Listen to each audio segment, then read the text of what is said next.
Dorothy Holliday says her Lydell Street home has never flooded, but because she's in a flood zone, she's forced to pay thousands of dollars a year for insurance. Last year, 2011, it went up to $2,012 a year. That's very hard to fork over that cash.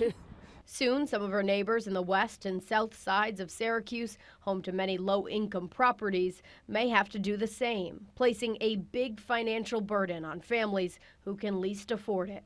The new flood maps include more than 1,000 properties that border Onondaga Creek here in the city of Syracuse. But those neighbors now have the attention of some powerful allies. It can't flow through. I see, that makes sense. U.S. Senator Kirsten Gillibrand and Syracuse Mayor Stephanie Miner touring the Creek Walk in downtown Syracuse today.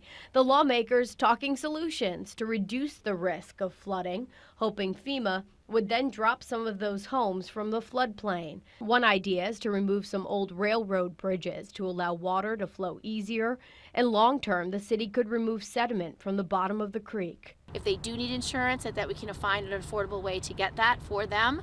But we also need to make sure that it's fair. And when homes aren't at risk, through mitigation and through certain changes, we want to make sure that they don't have to pay that extra money.